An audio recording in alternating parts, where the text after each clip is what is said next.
الحمد لله رب العالمين والعاقبة للمتقين والصلاة والسلام على رسوله محمد وعلى آله وأصحابه أجمعين وعلى من تبعهم بإحسان إلى يوم الدين. أما بعد فأعوذ بالله من الشيطان الرجيم. بسم الله الرحمن الرحيم. شهر رمضان الذي أنزل فيه القرآن هدى للناس وبينات من الهدى والفرقان. وعن ابن عباس رضي الله تعالى عنه قال: كان رسول الله صلى الله عليه وسلم أجود الناس، وكان أجود ما يكون في رمضان حين يلقاه جبريل أو كما قال. صدق الله العظيم وصدق رسوله النبي الكريم، ونحن على ذلك من الشاهدين والشاكرين والحمد لله رب العالمين. بزرگان محترم اور میرے عزیز دوستوں اور بھائیوں، اللہ تبارک و تعالی نے انسان کی ہدایت کے لیے دو چیزوں کا اہتمام فرمایا ہے، ایک تحلیے کا اور ایک تخلیے کا. تخلیے کا مطلب یہ ہوتا ہے کہ انسان کو برے اخلاق سے پاک کیا جائے، بری عادات سے اس کی جان چھڑوائی جائے. اور تحلیے کا مطلب یہ ہے کہ انسان کو اچھے اوصاف سے مزین کیا جائے. کوئی بھی انسان ہو مہذب، اگر وہ اپنے آپ کو اخروی طور پر کامیاب کرنا چاہتا ہے تو یہ دو کام اس کو کرنے پڑیں گے. ایک تو یہ کہ اپنے آپ کو برے اخلاق سے نجات دے، اور دوسرے نمبر پر اچھے اوصاف کو اپنائے. انسان میں اللہ تبارک و تعالی نے حیوانیت یا بہیمیت کا ایک عنصر رکھا ہے. انسان اور فرشتہ، ان میں فرق یہ ہے کہ فرشتے میں حیوانیت نہیں ہے، اس میں بہیمیت نہیں ہوتی. اللہ جل جلالہ نے اس میں جو سسٹم بنایا ہے فرشتے میں، اس میں گناہ کا کوئی تصور نہیں ہے. فرشتہ اگر قیام میں ہے تو وہ پوری زندگی قیام کرنے کا پابند ہے، اگر وہ سجدے میں ہے تو وہ ساری حیات سجدہ کرنے کا پابند ہے. جبکہ انسان اس کا الٹ ہے، انسان کبھی گناہ کرتا ہے، کبھی نیکی کرتا ہے. اللہ تبارک و تعالی نے اس کے اندر دو اوصاف رکھے ہیں، روحانیت بھی رکھی ہے، بہیمیت بھی رکھی ہے. روحانیت کا تقاضا جب ابھر کر سامنے آتا ہے تو پھر انسان اللہ جل جلالہ کی اطاعت کرتا ہے، اور جب روحانیت کا تقاضا دب جاتا ہے، حیوانیت اوپر آتی ہے، تو پھر یہ انسان اللہ تبارک و تعالی کی بغاوت کرتا ہے، نافرمانی کرتا ہے. تو انسان کے جذبہ حیوانیت کو کنٹرول کرنا یہ بھی اللہ جل جلالہ کے مد نظر ہے، اور اس جذبے کو قابو کرنے کے لیے اللہ تبارک و تعالی نے رمضان کے ان روزوں کو مشروع فرمایا ہے. روزہ جب انسان رکھتا ہے تو اس میں جو حیوانیت کا جذبہ ہے وہ پیچھے جاتا ہے. ہم کھاتے ہیں، پیتے ہیں، اسی طریقے سے شادی شدہ افراد نفسانی خواہشات کے جائز راستے تلاش کرتے ہیں. اب یہ تمام جذبات کا تعلق حیوانیت سے ہے، اس کا تعلق روحانیت سے نہیں ہے، کیونکہ فرشتے ان چیزوں کے محتاج نہیں ہیں. ان چیزوں کا محتاج حیوان یا صفت بہیمیت ہوا کرتی ہے. چنانچہ روزے کے عالم میں ان تینوں خصوصیات کو اگرچہ یہ جائز ہیں منع کر دیا گیا تاکہ انسان کی صفت بہیمیت یا صفت حیوانیت دب جائے اور اس کی روحانیت ابھر کر سامنے آئے. سارا سال انسان حیوانیت اور روحانیت دونوں کو لے کر چلتا ہے، لیکن رمضان میں روزے کے عالم میں اللہ جل جلالہ نے اس کو منع فرما دیا، ان حلال چیزوں سے انسان کو روکا تاکہ اس کے اندر کی جو صفت روحانیت ہے وہ سامنے آئے. اسی لیے جب سے اللہ نے مخلوقات کا آغاز کیا اسی وقت سے روزہ بھی مشروع فرمایا. جس طریقے سے نماز ہر امت کے اندر پائی جاتی ہے، کوئی بھی امت ہو، آغاز سے لے کر آج تک اس آخری امت تک نماز کسی نہ کسی شکل میں یا کسی نہ کسی کیفیت میں ہر امت کے اندر موجود تھی. رکعات میں فرق ہو سکتا ہے، کیفیت میں فرق ہو سکتا ہے، وقت میں فرق ہو سکتا ہے، لیکن نماز کا تصور ہر امت میں رہا ہے. جس طریقے سے نماز کا تصور قدیم ہے اسی طریقے سے روزے کا تصور بھی قدیم ہے. چنانچہ قرآن کریم میں جہاں اللہ جل جلالہ مجھے اور آپ کو روزے کا حکم دیتے ہیں تو ایک مثال دے کر دیتے ہیں. چنانچہ فرمایا یا ایھا الذین آمنوا، اے ایمان والو، کتب علیکم الصیام، تمہارے اوپر روزے فرض کیے گئے، کما کتب علی الذین من قبلکم، جیسے تم سے پچھلی امتوں پر فرض تھے، لعلکم تتقون، تاکہ تم پرہیزگار بن جاؤ. اب تتقون کے ذریعے ایک پیغام دیا کہ روزے کا مقصد یہ ہے کہ تمہاری حیوانیت، تمہاری بہیمیت دب جائے، تمہاری روحانیت اوپر آئے اور اللہ تبارک و تعالی کے ساتھ قربت کے منازل تم طے کرو. یہ تمام پیغامات لفظ تتقون کے ذریعے دیے گئے. اور کما کتب علی الذین من قبلکم، کہ تم سے پہلی امتوں پر بھی فرض تھے، تو یہ بطور مثال کے فرمایا گیا کہ روزہ اگرچہ مشقت والی چیز ہے کہ انسان سارا دن بھوک پیاس برداشت کرتا ہے، اور بعض لوگ اس مہینے میں بھی اپنے کام کاج انہیں سر انجام دینے پڑتے ہیں. طلباء کو پڑھنا پڑتا ہے، کالج جانا پڑتا ہے، اپنی تعلیمی مصروفیات جاری رکھنی پڑتی ہیں، دکاندار نے دکان جانا ہوتا ہے، ملازم پیشہ شخص نے اپنی ملازمت کی جگہ پر جانا ہوتا ہے. ان تمام مصروفیات کے ساتھ بھوک پیاس برداشت کرنا یہ کوئی معمولی بات نہیں ہے. لیکن یہاں ایک مثال آپ کو دی گئی کہ اگر یہ مشقت آپ اٹھاتے ہیں تو اس مشقت اٹھانے میں آپ اکیلے نہیں ہیں، تمام انسانیت، پچھلی تمام امتیں اس مشقت کو اٹھانے میں آپ کے ساتھ شریک ہیں. اگر آپ کو مشکل ہوتی ہے روزے میں تو یہ مشکل برداشت کرنی پڑے گی، کیونکہ پچھلی ساری امتیں یہ مشکلات برداشت کرتی آئی ہیں. آج ہمارا مسلمان معمولی سے بہانے پر روزہ چھوڑ دیتا ہے. ہلکی پھلکی جسمانی کوئی خرابی ہو گئی یا کوئی تکان ہے، تھکاوٹ ہے، تو وہ فوراً روزہ چھوڑ دیتا ہے.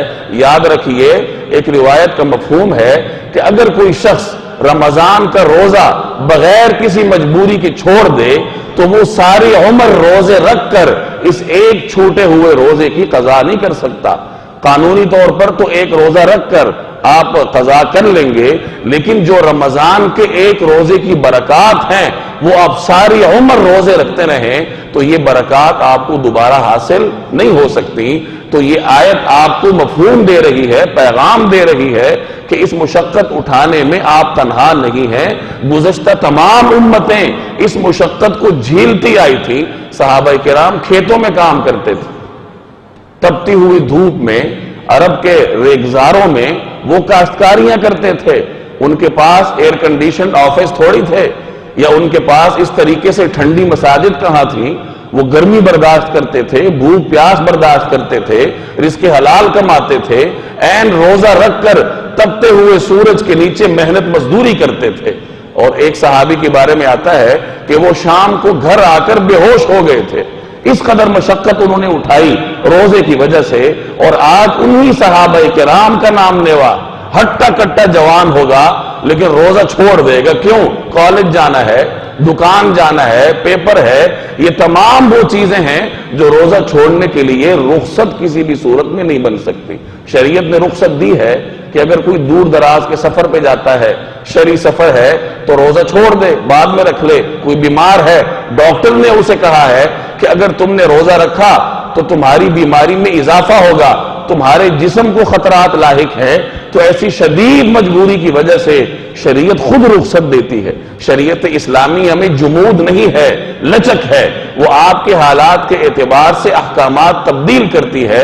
اگر واقعتاً کوئی عذر ہے تو انسان روزہ چھوڑ دے، جس کو شرعی عذر کہتے ہیں. لیکن یہ جو میرے اور آپ کے عذر ہیں ان کی وجہ سے روزے کی معافی کسی بھی صورت میں نہیں ہے.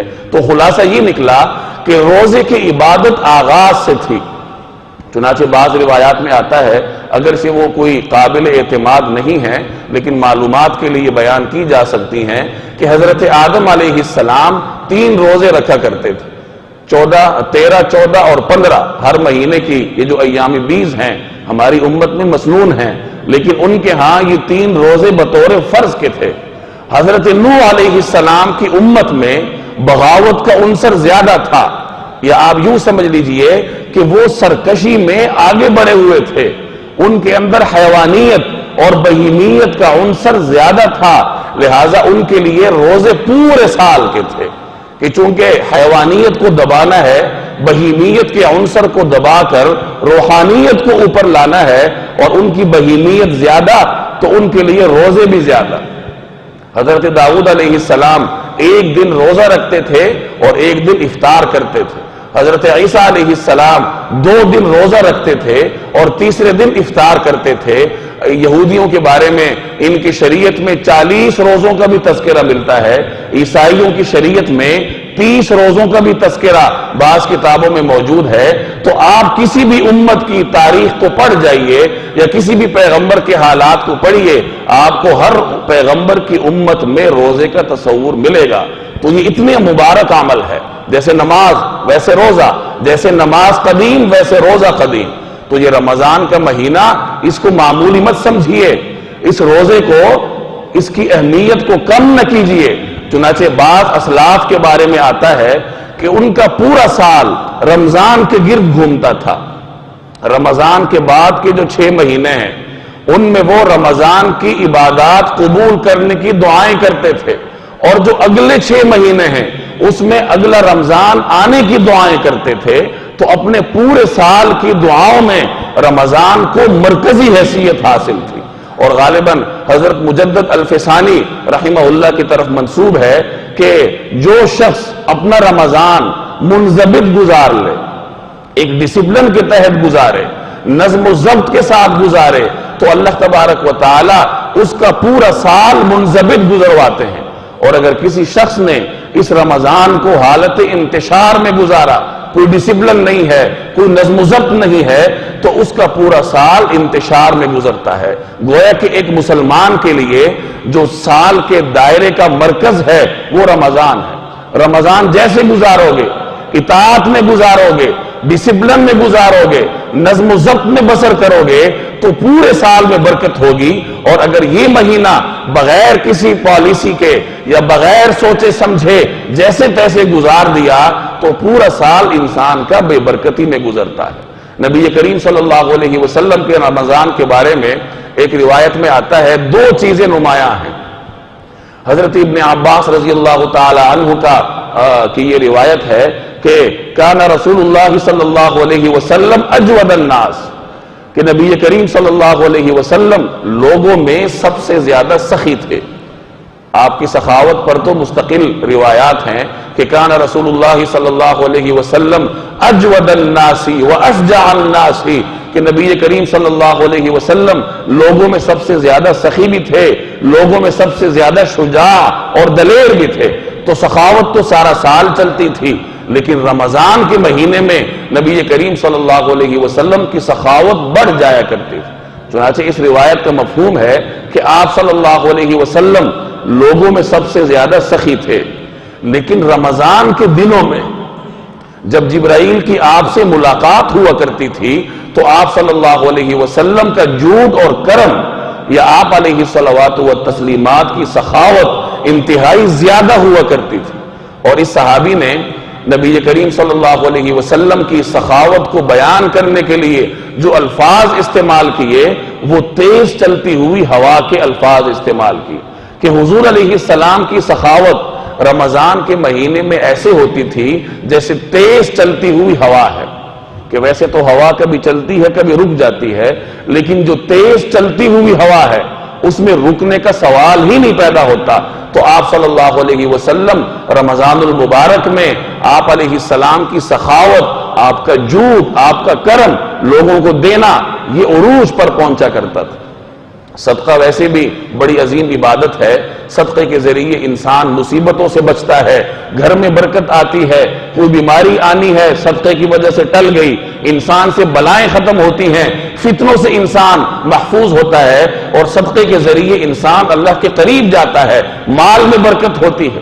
چنانچہ صحیح مسلم کی ایک روایت ہے کہ حضرت ابو ہریرہ رضی اللہ تعالی عنہ سے مروی ہے کہ ایک شخص راستے میں کہیں جا رہا تھا، اب اچانک اس نے بادل دیکھا اور اللہ تعالیٰ نے اپنا اپنی قدرت دکھانی تھی، چنانچہ اس شخص کو اس بادل میں سے ایک آواز آتی سنائی دی، کہ ایک آواز آئی جس نے بادل کو مخاطب کر کے کہا کہ فلاں شخص کے باغ پر جا کر برسو۔ چنانچہ وہ بادل ایک طرف چل پڑا، یہ شخص بھی اس کے پیچھے روانہ ہوا، وہ بادل ایک جگہ جا کر چٹیل زمین پر برسا، اور کچھ نالے تھے وہاں پہ قدرتی، ان نالوں میں وہ پانی رواں ہو گیا۔ اب یہ شخص اس کے پیچھے تھا اللہ کی قدرت کا نظارہ دیکھنے کے لیے کہ ہوتا کیا ہے۔ چنانچہ وہ پانی چلتا چلتا ایک ایسے مقام پر پہنچا جہاں ایک باغ تھا، اور ایک شخص وہاں کھڑا تھا جو اپنے بیلچے یا کدال کے ذریعے پانی اپنے باغ کی طرف اس کا رخ موڑ رہا تھا۔ تو وہ سمجھ گیا کہ یہی وہ شخص ہے اور یہی وہ باغ ہے جس کے بارے میں نے بادل سے آواز سنی تھی۔ تو اس نے اس سے دریافت کیا کہ تمہارا نام کیا ہے؟ تو اس نے جو نام بتایا تو وہی تھا جو وہ سن چکا تھا۔ اب اس آدمی نے اس سے پوچھا کہ تمہارا ایسا کون سا عمل ہے، تم تو بڑے بابرکت آدمی ہو، اور اس کو واقعہ سنایا کہ اس طریقے سے اللہ جل جلالہ نے مجھے یہ توفیق دی کہ میں نے بادل میں سے آواز سنی، تمہارا نام سنا، اور باقاعدہ بادل کو حکم ہوا کہ تمہارے باغ کو آ کر سیراب کرے، تو تمہارا ایسا کون سا عمل ہے؟ تو اس شخص نے کہا اگر تم نے پوچھا ہی ہے تو سن لو کہ اس باغ کے میں 3 حصے کرتا ہوں، اس کی جو بھی کمائی ہے اس کو میں 3 حصوں میں تقسیم کرتا ہوں۔ ایک حصہ اللہ کے راستے میں خرچ کرتا ہوں، دوسرا حصہ اپنے گھر والوں کے لیے رکھتا ہوں، اور تیسرا حصہ دوبارہ اسی باغ کی آبادی میں خرچ کرتا ہوں۔ تو ایک حصہ اللہ کے راستے میں خرچ کرنے کی وجہ سے اللہ جل جلالہ نے اس کو یہ فضیلت عطا فرمائی۔ تو معلوم ہوا کہ جو آپ دیتے ہیں وہ کم نہیں ہوا، بلکہ وہ آپ نے اپنے اکاؤنٹ میں ٹرانسفر کیا ہے، منتقل کیا ہے، کیونکہ آپ دیتے اللہ کو ہیں، اور اللہ تبارک و تعالی آپ کے دیے ہوئے کو ضائع نہیں کرتا، بلکہ بڑھا چڑھا کر ایک تو قیامت والے دن آپ کے نامہ اعمال میں آپ کے سامنے آئے گا، اور دوسرے نمبر پر اسی دنیا میں اللہ جل جلالہ آپ کے مال میں وہ برکتیں عطا فرمائیں گے کہ آپ کھلی آنکھوں اس کو دیکھیں گے۔ ایک ضمنی طور پر ایک بات سمجھ لیجئے کہ عام طور پر لوگ صدقے کے بارے میں پوچھتے ہیں کہ صدقے میں کیا دینا چاہیے، بکرا دیں، اناج دیں، کیش کی شکل میں دیں، صدقہ کس طریقے سے ادا کیا جائے، یا بالفاظ دیگر افضل صدقہ کیا ہے؟ تو خوب سمجھ لیجئے کہ افضل صدقہ وہ ہے جو لینے والے کی کیفیت کو مد نظر رکھ کر دیا جائے۔ جس کو آپ دیتے ہیں تو آپ تھوڑی سی ہمت کریں، ذرا اس کے کوائف معلوم کریں، اس سے معلوم کرنے کی بجائے اپنے طور پر معلوم کریں کہ اس کو کس چیز کی ضرورت ہے، اور جس چیز کی ضرورت ہو آپ اس کی وہ ضرورت اگر پوری کر دیں تو یہ صدقات میں سے افضل ترین صدقہ ہے۔ فرض کیجئے ایک شخص کے پاس بجلی کے بل کے پیسے نہیں ہیں، آپ اس کے گھر پورا بکرا بھجوا دیں تو چلو وہ کھا لے گا، کچھ دن عیاشی کر لے گا، لیکن اس کے بجلی کا میٹر کٹ جائے گا، اس کے پاس پیسے نہیں ہیں۔ اب آپ کو صدقے کا ثواب تو مل گیا کہ آپ نے اللہ کے راستے میں بکرا دیا یا اس کو اور کوئی چیز دی، لیکن زیادہ بہتر یہ ہوتا کہ آپ اس کی وہ ضرورت پوری کرتے جو اس وقت اس کی مجبوری ہے۔ تو جس شخص کی جو بھی ضرورت ہو، کسی کے گھر کھانے کے لیے نہیں ہے تو آپ اس کو گوشت بھجوائیں، بکرا بھجوائیں، راشن بھجوائیں۔ کسی کے پاس بچوں کی فیس کے پیسے نہیں ہیں تو آپ اس کے بچوں کی فیس ادا کرنے کا اہتمام کریں۔ کسی کے گھر میں اور کوئی مجبوری ہے تو وہ مجبوری دور کر دینا، ضرورت مند کی حاجت پوری کرنا، یہ صدقات میں سے سب سے افضل ترین صدقہ ہے۔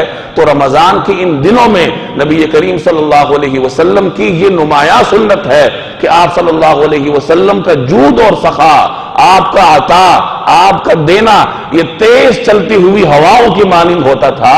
تو بحیثیت امتی کے میرے اور آپ کا فرض ہے کہ نبی کریم صلی اللہ علیہ وسلم کی اس سنت پر اپنے دائرے میں رہتے ہوئے اپنی استطاعت کے مطابق عمل کریں۔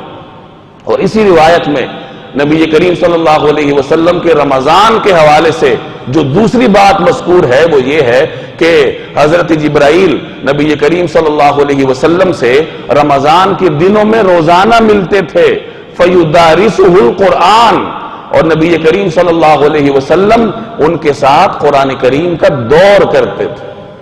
دور کا مطلب جیسے آپ نے حفاظ کو دیکھا ہوگا کہ دو حافظ ہوتے ہیں، ایک دوسرے کو سناتے ہیں، تو ایک دوسرے کو سنانا یہ دور کہلاتا ہے۔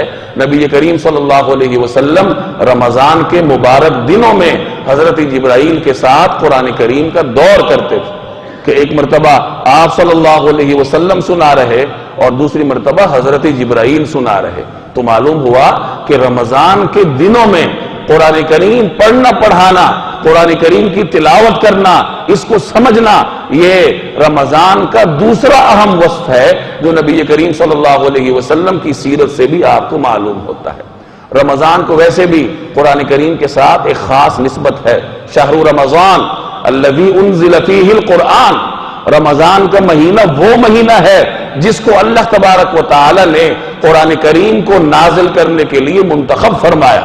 قرآن اترا اس مہینے میں ہے، چنانچہ اس مہینے کو قرآن کریم کے ساتھ ایک خاص نسبت ہے۔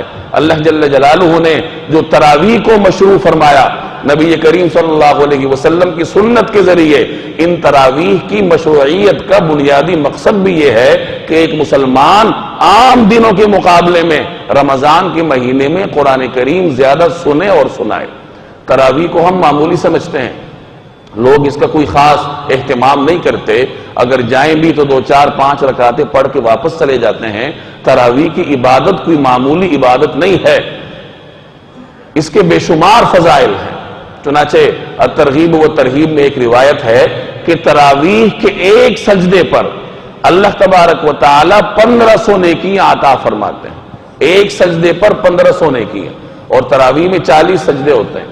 اب ضرب آپ خود دے دیں تو ایک سجدے پر 1500 نیکیاں، اور ایک سجدے کی وجہ سے اللہ تبارک و تعالی سجدہ کرنے والے کے لیے جنت میں سرخ یاقوت کا ایک محل تعمیر فرماتے ہیں جس کے 60,000 سونے اور چاندی کے دروازے ہوتے ہیں، اور ایک سجدے پر اللہ تبارک و تعالی جنت میں ایک ایسا درخت قائم فرماتے ہیں، پیدا فرماتے ہیں، جس کے سائے کے نیچے عربی گھوڑا 100 سال تک دوڑتا رہے تو اس کا سایہ ختم نہ ہو۔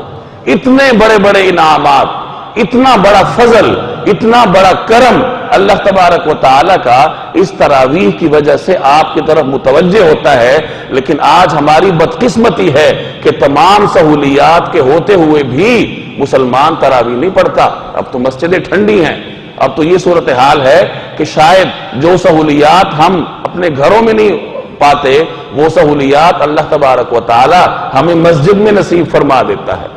تو اس قدر پر آسائش ماحول میں بھی اگر کوئی آدمی تراویح میں سستی کرتا ہے تو اس سے بڑھ کر محرومی اور کیا ہو سکتی ہے۔ اور اس سے بھی زیادہ کہ جب آپ تراویح میں قرآن کریم سنتے ہیں تو قرآن کریم کے ایک حرف پڑھنے پر عام طور پر 10 نیکیاں ملا کرتی ہیں، اور رمضان کے مہینے میں ہر نیکی کا ثواب بڑھ جایا کرتا ہے، 70 گنا تک اللہ تبارک و تعالی بڑھا دیتے ہیں۔ تو قرآن کریم کا ایک حرف پڑھنا رمضان کے مہینے میں آپ کو 700 نیکیاں دیتا ہے۔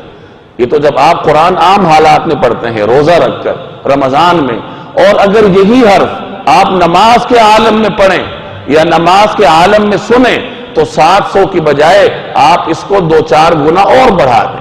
اللہ تبارک و تعالیٰ کے ہاں نیکیوں کی کمی نہیں ہے، جو قرآن کریم نماز میں پڑھا جاتا ہے اس کا ثواب ڈبل ٹرپل ہو جایا کرتا ہے، اور اگر وہی قرآن نماز کی حالت میں رمضان میں پڑھا جائے تو اجر و ثواب اللہ جو دے گا میں اور آپ اس کا تصور بھی نہیں کر سکتے۔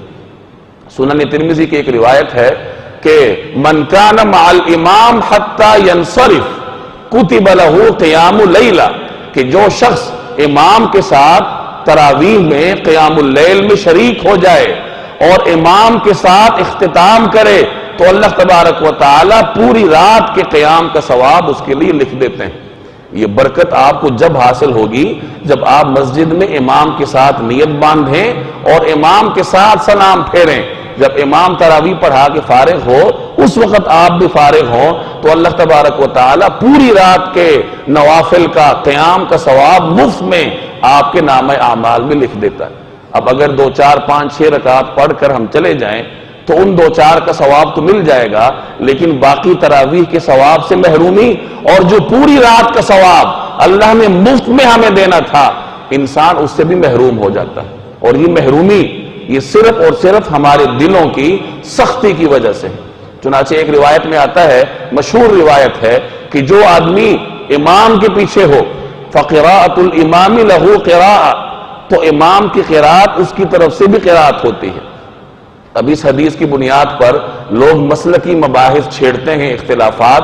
ہم مسلکی اختلافات میں نہیں جائیں گے، لیکن اس ایک حدیث سے ایک قانون آپ کو ملتا ہے فضیلت کا، کہ تراویح کی نماز میں جب امام پڑھتا ہے تو پڑھتا تو وہ ہے، لیکن آپ کو اتنا ہی ثواب ملتا ہے جتنا امام کو ملتا ہے.